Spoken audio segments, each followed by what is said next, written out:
ಮೀಶೋಯಿಂದ ಒಂದಷ್ಟು night wear ಕಲೆಕ್ಷನ್ಸ್‌ನ ತರಿಸಿದ್ದೀನಿ. ಯಾವ ರೀತಿ ಇದೆ ಬನ್ನಿ ನೋಡೋಣ. ಇವಿಷ್ಟನ್ನು ತರಿಸೋದಕ್ಕೆ ಮುಂಚೆ ನಾನು ಫಸ್ಟ್ ಡ್ರೆಸ್ ಹಾಕಿದ್ನಲ್ಲ ಬ್ಲೂ ಕಲರು ಅದನ್ನು ತರಿಸಿದ್ದೆ. ತರಿಸಿ ಒಂದೆರಡು ತಿಂಗಳು ಅದನ್ನು ಯೂಸ್ ಮಾಡಿದೆ. ಬಟ್ಟೆ ಕ್ವಾಲಿಟಿ ಎಲ್ಲ ಚೆಕ್ ಮಾಡಿದೆ. ಓಕೆ, ತುಂಬ ಚೆನ್ನಾಗಿದೆ ಅನ್ನಿಸ್ತು. ಆದ್ದರಿಂದ ಇನ್ನೊಂದಷ್ಟು ತರಿಸ್ಕೊಂಡೆ. ಸಮ್ಮರ್ಗೆ ಸ್ವಲ್ಪ ಕಾಟನ್ ವೇರ್ ಮಾಡಿದ್ರೆ ಚೆನ್ನಾಗಿರುತ್ತೆ, ಅಷ್ಟು ಸ್ವೆಟ್ ಆಗೋದಿಲ್ಲ ಅಂತ ತರಿಸಿದ್ದೀನಿ. ಆ್ಯಕ್ಚುಲಿ ನಾನು ತರಿಸಿರೋ ಸೈಜಸ್ ಬಂದು XXL ತರಿಸಿದ್ದೀನಿ. ಯಾಕಂದರೆ ಈ ಬಟ್ಟೆಗಳು ನೀರಿಗೆ ಹಾಕಿದ್ರೆ ಒಂದು ಸೈಜ್ ಚಿಕ್ಕದಾಗ್ತವೆ. ಸೊ ನನ್ನ ಬಾಡಿ ಮೆಜರ್ಮೆಂಟ್ ಬಂದು ಎಲ್ಲು. ನಂಗೆ ಸಮ್ಮರಲ್ಲಿ ಸ್ವಲ್ಪ ಲೂಸ್ ಆಗಿರೋ ಬಟ್ಟೆ ಹಾಕೋಣ ಅಂತ XL ವೇರ್ ಮಾಡೋಣ ಅಂತ ಇದ್ದೆ. ಬಟ್ XL ತರಿಸಿದ್ರೆ ಅದು ಎಲ್ಲಾಗ್ಬಿಡುತ್ತೆ, ಮತ್ತೆ ಟೈಟ್ ಆಗುತ್ತೆ ನನಗೆ. ಆದ್ದರಿಂದ XXL ತರಿಸಿದ್ದೀನಿ. ಅದನ್ನು ನೀರಿಗೆ ಹಾಕಿದ್ರೆ ಅದು XL ಆಗುತ್ತೆ, ಆವಾಗ ಸ್ವಲ್ಪ ಫ್ರೀ ಆಗಿರುತ್ತೆ ಅಂತ.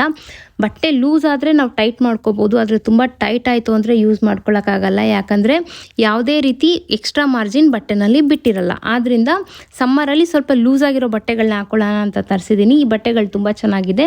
ನೀವು ಏನಾದರೂ ತೊಗೊಬೇಕು ಅಂತ ಇದ್ದರೆ ಲಿಂಕ್ ಅಂತ ಕಮೆಂಟ್ ಮಾಡಿ, ಲಿಂಕ್ ಕಳಿಸ್ಕೊಡ್ತೀನಿ. Thank you.